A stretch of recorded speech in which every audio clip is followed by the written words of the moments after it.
입니다. 8월은 여름 성경학교와 수련회가 있는 달입니다. 다음 세대들이 하나님의 말씀으로 세워지고 복의 통로가 되도록 많은 관심과 기도 바랍니다. 직원 선출을 위한 선거관리위원회 조직을 알려드립니다. 위원장의 구양서 장로님, 위원은 당회원 및 장립집사입니다. 오늘 12시 20분에 당회실에서 모임이 있습니다. 대학생 장학금 전달식이 2부 예배 중에 있습니다. 교육부서 여름 행사 안내입니다. 유치부는 7월 5일부터 8월 30일까지, 초등부는 8월 9일부터 23일까지, 그리고 SFC는 7월 26일부터 8월 9일까지 매주 주일에 진행됩니다. 위에서 많은 기도와 관심 부탁드립니다. 안수집사 및 권사 투표 일정을 알려드립니다. 9월 27일에 투표하게 되니 많은 기도 바랍니다. 하반기에는 모세 오경을 필사합니다. 성경 쓰기에 성도님들의 많은 참여 바랍니다. 코로나19 관련 예방 수칙입니다. 모든 성도는 반드시 마스크를 착용하고 손 세정제를 사용합니다. 또한 입구에서 발열 체크를 하며 출입자 명단을 기록한 후 입장합니다. 착석 시에는 1m 이상 간격을 유지하시기 바랍니다. 오늘도 하나님께 영과 진리로 예배드리고 사랑과 기쁨이 넘치는 귀한 주일 되시길 바랍니다. 이상 창녕제일교회 뉴스였습니다. 아멘. 예, 복된 주일날 여러분 만나 뵙게 되어 반갑습니다. 우리 옆 사람하고 한번 인사하겠습니다. 믿음으로 끝까지 승리합시다. 예. 여러분 오늘 우리 찬양대 이렇게 마스크 쓰고 찬양하니까 얼마나 번거롭고 힘들겠습니까? 그래도 힘써 찬양해 주시니 감사합니다. 어려운 시대에 지내고 있지만은 이 시대가 다 지나가게 되고 승리케 될 줄 믿습니다. 우리 유치부 여름 성경학교 지난주부터 SFC 수련회, 다음 주에도 초등부 여름 성경학교가 진행됩니다. 그래서 여러분 우리 교사들 만날 때마다 수고 많습니다. 격려해 주시고 인사해 주시면 좋겠습니다. 우리 성가대 대원들도 만날 때 수고 많습니다. 찬양으로 섬겨 주셔서 감사합니다. 인사해 주시면 고맙겠습니다. 우리 문병길 장로님 사업장을 이전했습니다. 그래서 오늘 1시에 사업장 예배를 드리게 됩니다. 우리 직원 선출을 위한 선거관리위원회 모임하고 바로 출발하려고 합니다. 시간 되시는 분들은 함께 참여해 주시면 감사하겠습니다. 이 시간에 우리 대학생 장학금 지급하도록 하겠습니다.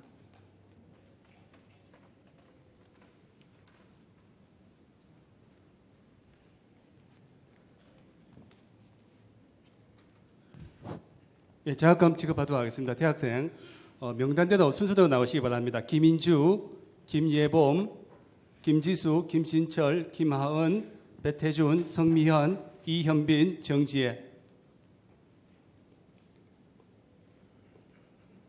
예, 장학금 조성에 대해서 간단하게 말씀드리겠습니다. 성도님들 헌금과 기도로 조성이 되고요.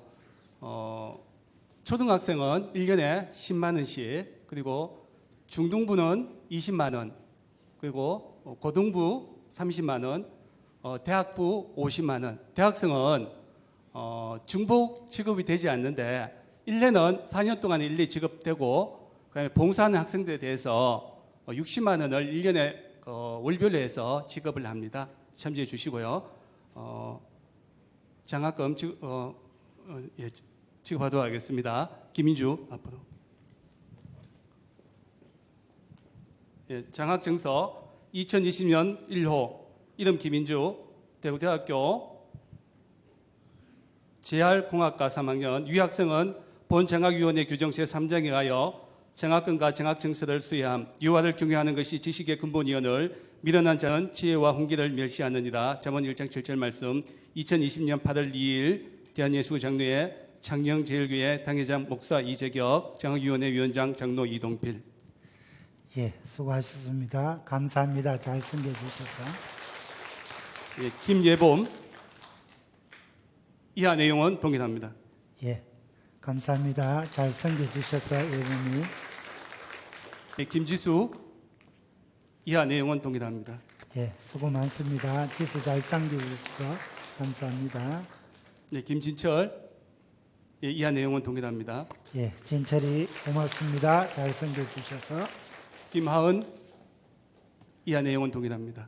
하은이 수고 많습니다. 잘 섬겨주셔서 고맙습니다. 배태준 예, 예, 이하 내용 동일합니다. 예, 태준이 수고 많습니다. 잘 섬겨주셔서 감사합니다. 성미현 예, 미연이 이하 내용 동일합니다. 감사합니다. 고맙습니다.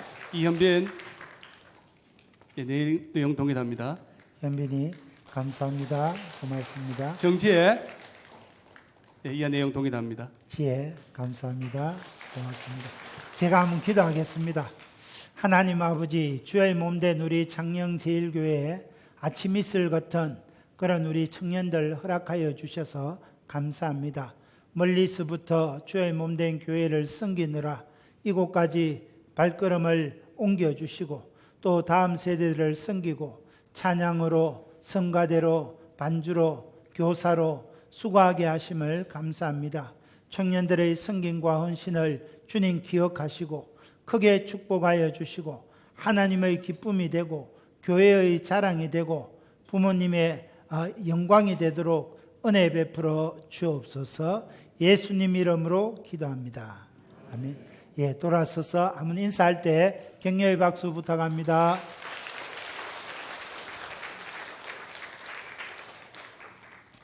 예, 우리 교회에 이렇게 청년들이 많아서 참 감사합니다. 오늘 말씀의 제목은 영생의 말씀인 예수 그리스도십니다. 그래서 지난 주일에는 말씀하고 계속해서 연결됩니다. 그래서 오늘 3대지인데 첫째는 생명의 떡이신 예수님에 대해서 계속해서 살펴보고자 합니다. 41절입니다. 읽지는 않았지만 자기가 하늘에서 내려온 떡이라 하심으로 유대인들이 예수에 대하여 수군거려. 유대인들이 예수님에 대하여 수군거립니다. 수군거린다는 말은 남이 알아듣지 못하도록 낮은 목소리로 가만히 이야기하는 것을 말합니다. 유대인들은 예수님이 알아듣지 못하도록 낮은 목소리로 가만히 이야기합니다. 아니, 자기가 생명의 떡이라고 자기를 믿어야 줄이지 아니하고 목마르지 아니한다 말하니 아니 무슨 이런 귀신 신하라 까먹는 소리 하고 있나? 자기가 하늘로서 내려온 떡이라니 그 부모를 우리가 아는데 어찌하여 하늘에서 내려왔다고 하느냐? 그러면서 가만히 수군거리는 겁니다. 이를 들은 우리 예수님께서 어떻게 말씀하십니까? 43절입니다. 예수께서 대답하여 이르시되 너희는 서로 수군거리지 마라. 아버지께서 이끌지 아니하시면 아무도 내게 올 수 없느니라. 44절에 그렇게 말합니다. 여러분, 이것이 무슨 뜻입니까? 만세전에 하나님께서 택하시고 부르신 사람만이 예수님께로 나올 수 있고 그런 사람만이 구원받을 수 있다는 말입니다. 이를 신학적인 용어로 제한속죄론이라고 합니다. 제한속죄론이라는 말은 예수 그리스도가 택한 자만을 위하여 피를 흘려 주셨다는 것입니다. 예수님의 십자가 대속의 능력은 77억 인류 모두를 충분히 대속할 수 있지만은 대속의 범위는 하나님께서 택한 사람만을 위한 것이라는 겁니다. 이 제한 속죄론은 종교개혁자 칼빈이 주창했고 우리 개혁주의 교회에서 지지하는 그런 이론입니다. 이제 예수님은 35절에 이어서 다시 한번 자신이 생명의 떡이 되심을 선포하십니다. 47절 8절입니다. 진실로 진실로 너에게 이르노니 믿는 자는 영생을 가졌나니 내가 곧 생명의 떡이니라. 생명의 떡이신 예수님을 믿는 자는 영생을 받습니다. 그러므로 우리는 예수님을 믿어야 합니다. 예수님을 믿으려면 예배의 자리에 나와야 되고 하나님의 말씀을 들어야 되고 하나님의 말씀을 읽고 열심히 암기해야 합니다. 그리고 예수님의 말씀을 전파하는 사람이 되어야 됩니다. 그러면 생명의 떡이신 우리 예수님과 또 예수님이 만나와 다른 점은 무엇입니까? 49절 50절입니다. 너희 조상들은 광야에서 만나를 먹었어도 죽었거니와 이는 하늘에서 내려오는 떡이니 사람으로 하여금 먹고 죽지 아니하게 하는 것이니라. 여러분, 이 49절 50절 말씀은 30절 31절에서 무리들이 예수님께 질문한 내용에 대해서 예수님이 답하는 말입니다. 30절 31절에서 무리들이 어떻게 질문합니까? 그들이 묻되 그러면 우리가 보고 당신을 믿도록 행하시는 표적이 무엇입니까? 하시는 일이 무엇입니까? 기록된 바 하늘에서 그들에게 떡을 주어 먹게 하였다 한과 같이 우리 조상들은 광야에서 만나를 먹었습니다. 우리 조상들이 광야에서 먹었던 만나와 같은 표적을 보여주시면 우리도 믿겠습니다. 무리들의 이 질문에 예수님이 대답하시는 겁니다. 이 사람들아, 너희 조상들은 광야에서 만나를 먹었다고 했는데 40년 동안 만나를 먹었지만 다 죽지 않았느냐? 그러나 나는 하늘로부터 내려오는 생명의 떡이니 나를 먹으면 영원히 살게 되느니라. 예수님이 그렇게 말씀하시는 겁니다. 51절입니다. 나는 하늘에서 내려온 살아있는 떡이니 사람이 이 떡을 먹으면 영생하리라. 내가 줄 떡은 세상의 생명을 위한 내 살이니라. 사랑하는 형제자매 여러분, 우리 예수님은 하늘에서 내려온 하나님이십니다. 하나님이신 예수님께서 저와 여러분을 위하여 십자가에 친히 몸짓고 피 흘려 주셨습니다. 그래서 성경은 말합니다. 이사야 53장 5절에 그가 찔림은 우리의 허물 때문이요 그가 상함은 우리의 죄악 때문이라. 그가 징계를 받음으로 우리는 평화를 누리고 그가 채찍에 맞음으로 우리는 나음을 받았도다. 요즘은 코로나로 인하여 외국에 나가기가 쉽지 않습니다. 그러나 코로나가 발병하지 않았을 때는 여름이 되면 외국 여행을 많이 했습니다. 교회에서도 단기 선교를 많이 떠났습니다. 어르신들이 외국 관광을 하고 돌아왔는데 아들이 묻습니다. 아버지, 이번에 그래 동남아 갔더니 유럽 갔더니 무엇을 보고 왔습니까? 그러니까 아버지가 이야기하는 겁니다. 아들아, 나는 동남아 가서 베트남 가서 유럽 가서 가이드가 인도하는 그 깃발만 보다 왔다. 뭐 봤는지 하나도 생각 안 난다. 그렇게 이야기합니다. 여러분, 정말 우리가 패키지 여행 가면 가이드 깃발만 열심히 쫓아다니다 오는 게 현실 아닙니까? 오늘 이것이 한국 교회의 현실이 아닌가 생각합니다. 오늘 교회 속에 많은 프로그램들이 있습니다. 제자훈련, 성경대학, 큐티, 문화교실 등 많은 프로그램들이 있지만은 이 프로그램들은 마치 여행 가이드들과 들고 인도하는 깃발과 같은 것입니다. 깃발보다 더 중요한 것은 관광지에 있는 경치와 역사적인 건물입니다.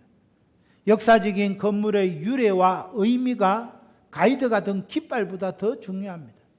경치가 좋은 곳이라면 가이드의 깃발보다 그 아름다운 경치가 더 의미가 있는 것입니다. 마찬가지로 교회 생활은 궁극적으로 예수님과 우리와의 관계가 핵심입니다. 신앙생활의 핵심은 하나님의 사랑이고 우리를 죄로부터 구하신 예수 그리스도 보혈의 능력입니다. 그래서 교회는 성도들에게 근본적인 복음의 진리와 구원의 도를 가르치고 예수 그리스도를 나의 구주로 영접할 기회를 주는 것이 교회의 임무입니다. 여러분, 신앙의 근본 진리는 하나님이 어떤 분이신지, 오늘 인간, 사람의 상태가 어떤 것인지, 사람의 이 상태로부터 내가 구원받으려고 하면 우리 예수님이 어떤 분이신지 바로 아는 것이 신앙의 근본 진리입니다. 사랑하는 형제자매 여러분, 하나님은 창조주 하나님이시고 생명의 근원이십니다. 하나님은 사랑이시고 우리를 영원토록 사랑하고 계십니다. 하나님의 수많은 그 전지전능하신 속성들은 하나님의 능력을 우리에게 보여주고 하나님을 하나님 되게 하시는 것입니다. 그래서 교회는 하나님의 속성들을 성도들의 눈높이에서 세심하게 가르쳐서 하나님을 아는 지식을 가질 수 있도록 가르쳐야 합니다. 그것이 교회의 임무입니다. 인간은 하나님의 형상을 닮은 특별한 피조물입니다. 하나님께서 인간에게 주신 생명은 살아있는 영원한 생명이었습니다. 그런데 첫사람 아담이 하나님의 말씀에 불순종함으로 우리 인간은 그 생명을 잃어버렸습니다. 그래서 죽음은 불순종의 결과이고 우리는 영원토록 하나님과 분리되게 되었습니다. 그래서 우리 인간은 더 이상 하나님 앞에 나아갈 수 없고 하나님과 인격적인 교제를 할 수 없게 되었습니다. 그래서 우리 인간이 하나님께 나아가려면 다시금 거듭나야 합니다. 다시금 중생해야 합니다. 그래서 오늘 이 땅을 살아가는 모든 인간들은 중생의 필요성이 있다는 겁니다. 그러나 내가 노력한다고 해서 저절로 본어겐 거듭남 중생하지 않는다는 겁니다. 우리가 중생하려면 주 예수 그리스도 그분을 믿어야 한다는 겁니다. 거룩하시고 공의로우신 하나님께서 죄를 처벌하셨지만 사랑이신 하나님께서 죄인된 우리를 구원하시기 위하여 메시아 예수 그리스도를 약속하셨습니다. 하나님의 약속대로 예수님께서 2000년 전에 우리 죄를 위하여 이 땅에 오시고 십자가에 죽으시고 장사 지낸 바 되셨다가 성경대로 사흘 만에 다시 살아나셨습니다. 그래서 예수님의 탄생과 부활은 인류 역사에 있어서 가장 큰 사건입니다. 여러분, 역사를 영어로 무엇이라고 합니까? 히스토리라고 합니다. 히스토리라는 말은 히즈 스토리라는 겁니다. 오늘 인류 역사는 히즈 스토리, 예수님의 이야기라는 겁니다. 그래서 여러분, 오늘 서기 2020년 아닙니까? 인류 역사는 예수님이 오시기 전은 BC와 AD로 나누어집니다. BC는 Before Christ, 예수님이 오시기 전의 역사라는 겁니다. 2000년 전에 이 땅에 예수님이 오실 때부터는 그때는 AD, 아노 도미니, 라틴어로 예수 그리스도의 해라는 겁니다. 그래서 인류 역사는 BC와 AD로 나누어지게 되는 것입니다. 여러분, 우리 삶의 역사도 예수 그리스도가 중심입니다. 죄로 잃어버렸던 내 영혼을 하나님께서 찾으시고 하나님의 생명을 주셨습니다. 하나님의 놀라운 구원 계획 가운데 내가 포함되었다는 것은 엄청난 은혜입니다.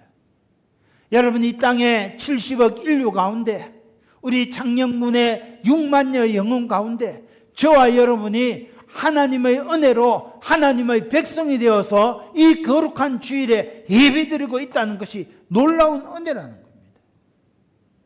이것은 역사적인 일입니다. 그래서 인류의 모든 역사는 BC와 AD로 나누어집니다. 우리 개인의 삶도 마찬가지입니다.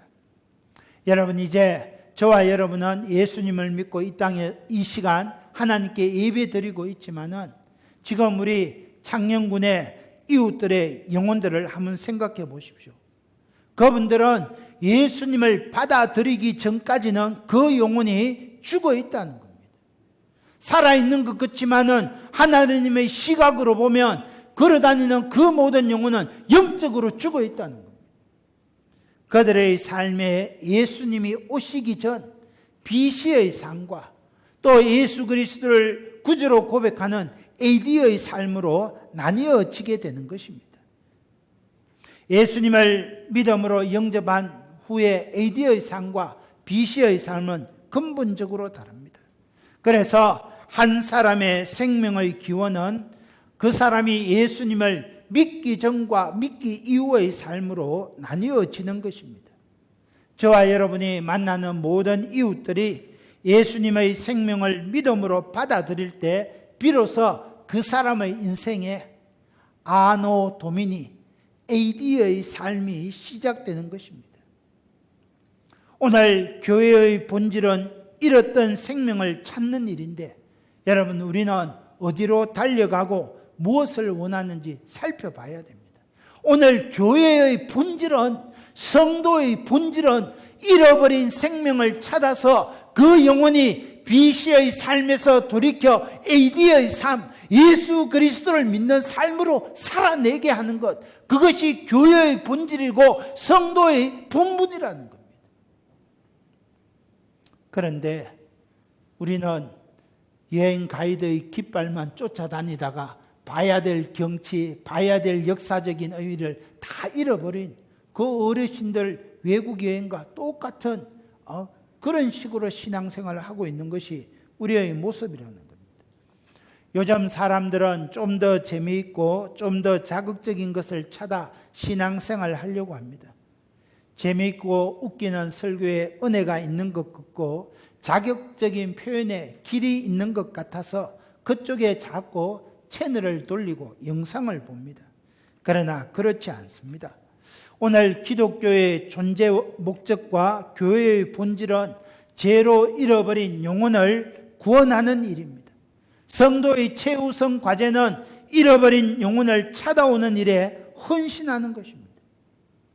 전지전능하신 하나님께서 잃어버린 그 영혼을 구원하시기 위하여 성자 예수님의 희생의 피를 이 땅에 흘리셨습니다.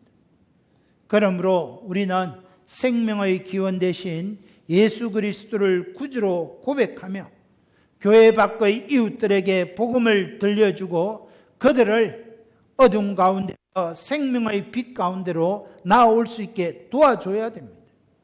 이것이 성도된 우리가 해야 할 일이고 우리 창녕제일교회가 해야 할 일입니다.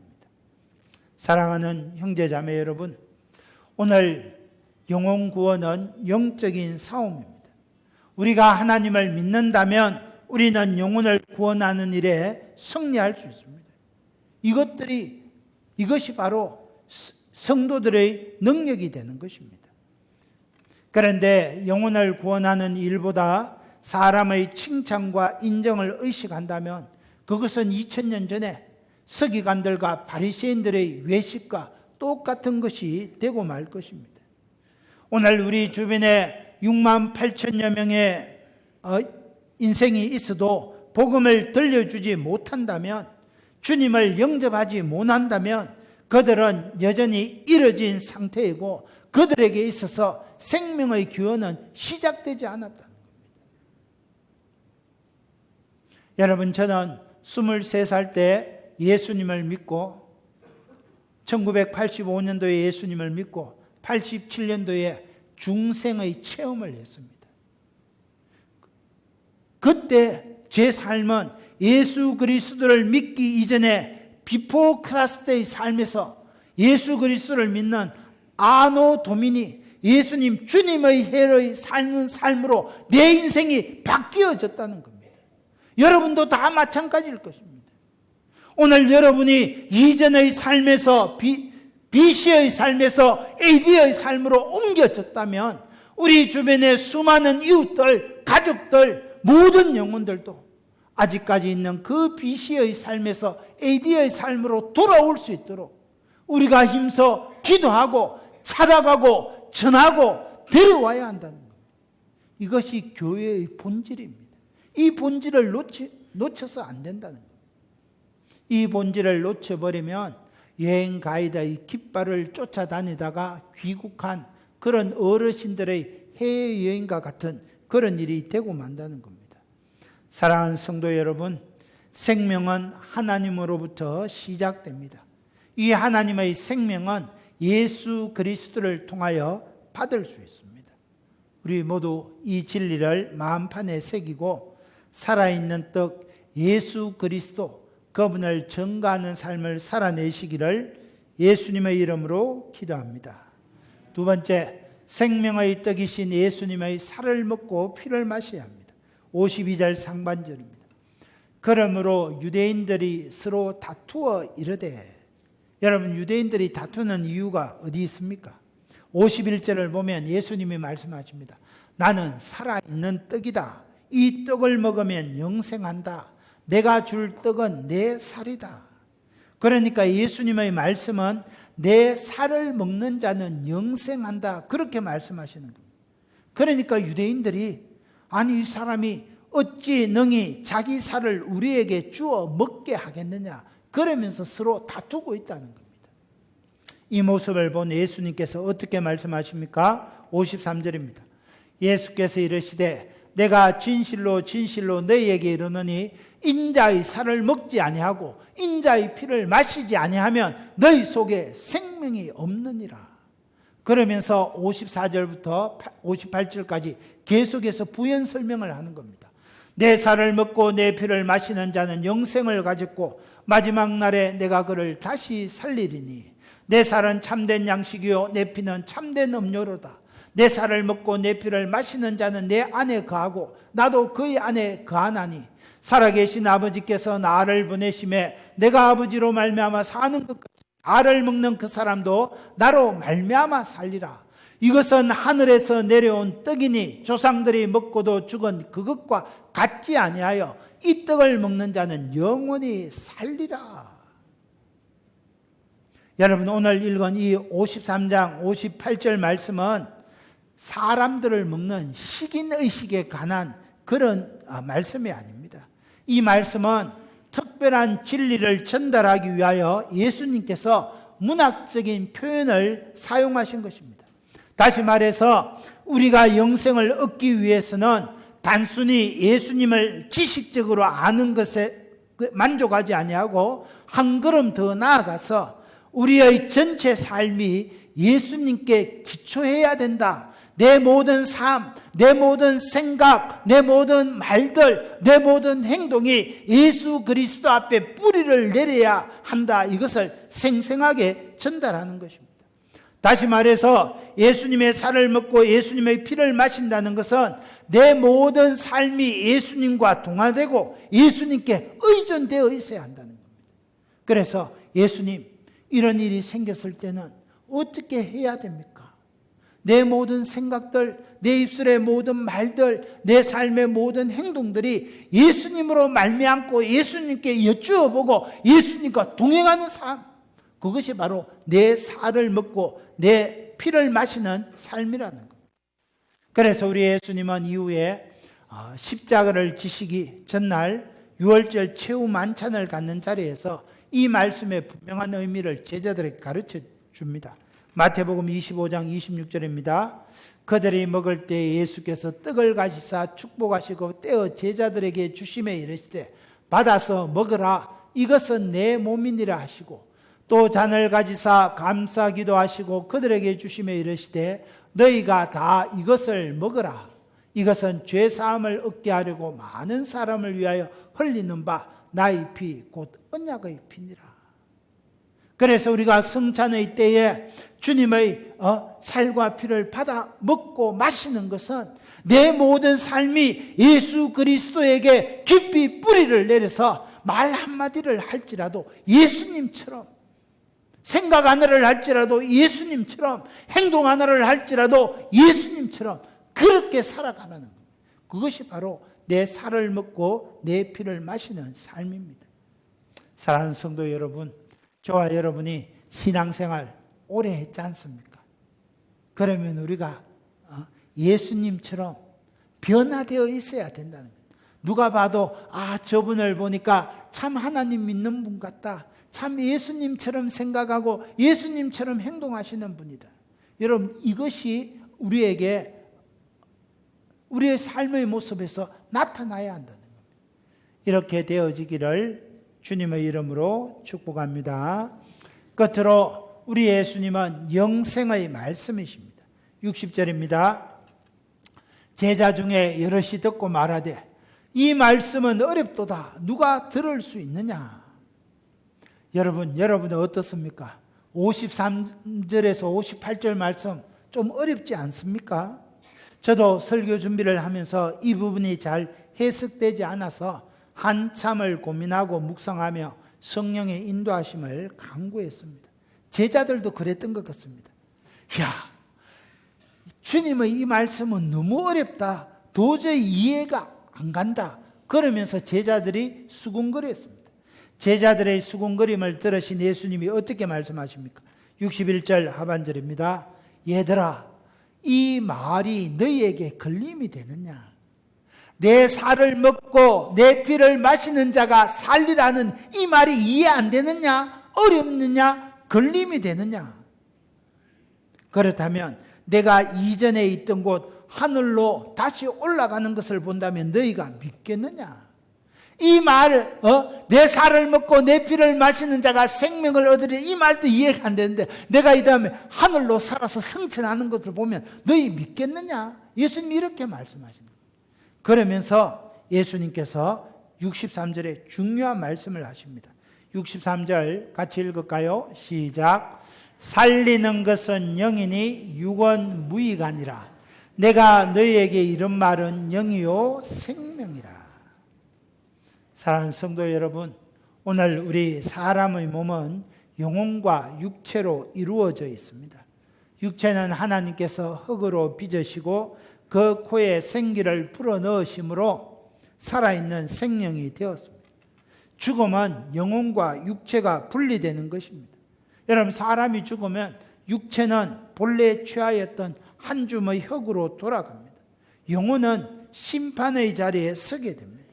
그래서 생명의 떡이신 예수님을 믿는 사람은 천국에서 영원한 삶을 살게 되고, 예수님을 믿지 않는 사람은 지옥에서 영원한 형벌을 받게 되는 겁니다. 그래서 하나님 말씀 히브리서 9장 27절은 이렇게 말씀합니다. 한 번 죽는 것은 사람에게 정해진 것이요 그 후에는 심판이 있으리니. 여러분, 그러니까 육은 무익하나 영은 소중합니다. 육은 한 줌의 흙으로 돌아가고 영은 하나님 앞에 심판을 받아서 영생을 누리느냐 영벌을 받느냐 하는 것. 영이 소중하다는 것. 그런데 사람들은 영을 위하여 살지 않고 육을 위하여 살아갑니다. 마치 이 땅에서 육이 영원한 것처럼 생각하며 다른 사람보다 더 높은 육신의 자리에 올라가려고 남을 짓밟습니다. 육체를 가꾸기 위하여 돈을 투자하고 육체의 쾌락을 위하여 남의 것을 빼앗아 제 것으로 만들려고 합니다. 여러분, 그런데 세상 사람들만 그렇습니까? 오늘 성도된 우리도 영의 일보다 육신의 일을 먼저 하고 있지는 않습니까? 하나님의 뜻보다 자신의 생각을 앞세우고 있지는 않습니까? 세상 사람들은 의견이 맞지 않아 다투더라도 한번 밥 먹고 툴툴 털고 화해하는데, 교회 안에서 원수되면 죽을 때까지 원수된다, 그런 말이 있습니다. 여러분, 이런 말을 들어서 되겠습니까? 교회 사람들이 세상 사람보다 더 경우에 어긋난 일들을 많이 하고 악한 일들을 많이 한다. 여러분, 믿지 않는 세상 사람부터 이런 말을 들어서야 되겠습니까? 이런 말을 듣게 된 원인이 어디 있습니까?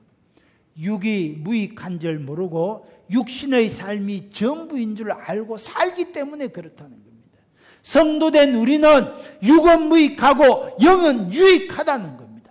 썩어질 육신의 일을 위하여 살지 아니하고 영원한 하나님의 나라, 하나님의 뜻을 생각하며 살아야 되는데 그렇지 않으니까 세상 사람들이 손가락질하는 겁니다.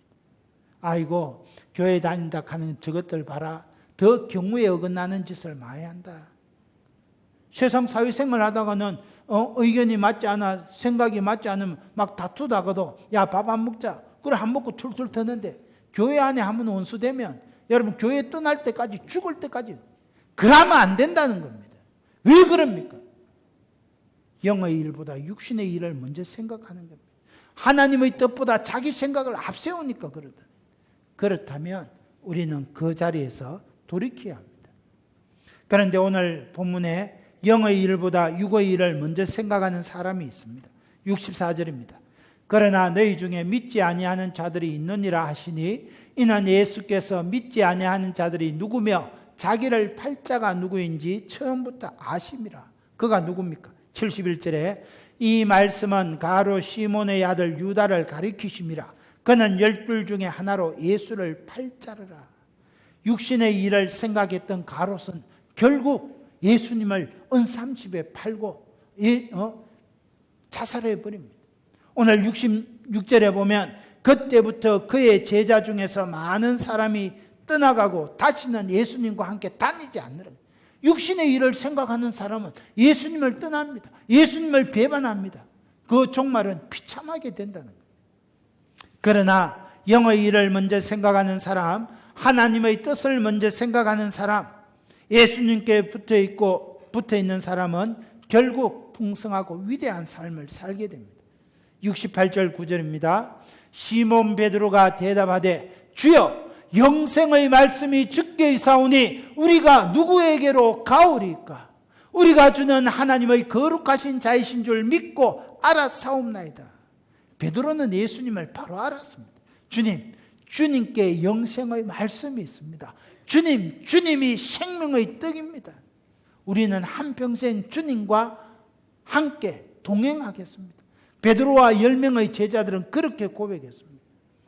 베드로와 10명의 제자들은 육의 일보다 영의 일을 먼저 생각했습니다.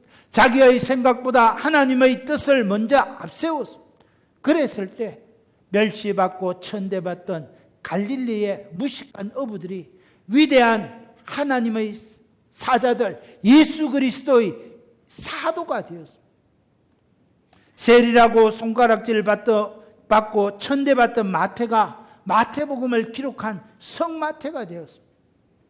사랑하는 형제자매 여러분, 예수님은 포도나무요 우리는 가지입니다. 예수님께 붙어 있으면 육을 떠나서 영의 일을 생각하면 부유하고 풍성한 삶을 살게 되고 위대한 인생을 살게 됩니다. 그러므로 우리는 육을 위하여 살지 말고 생명의 말씀 대신 예수님을 위하여 살아야 됩니다. 썩어질 세상을 위하여 살지 아니하고 영원한 하나님 나라를 위하여 살아가야 됩니다. 오늘 저와 여러분이 그 일을 위하여 살아가는 지혜로운 성도들이 되시기를 예수님의 이름으로 축원합니다. 이 말씀 생각하며 우리 한번 주여를 청하며 기도합니다. 주여! 하나님 아버지, 우리 예수님은 생명의 떡이시고 우리 예수님은 영생의 말씀입니다. 하나님 아버지, 베드로의 고백처럼 영생의 말씀이 여기 계신데 내가 네게로 가오리까? 이 고백이 우리의 고백이 되기를 소원합니다.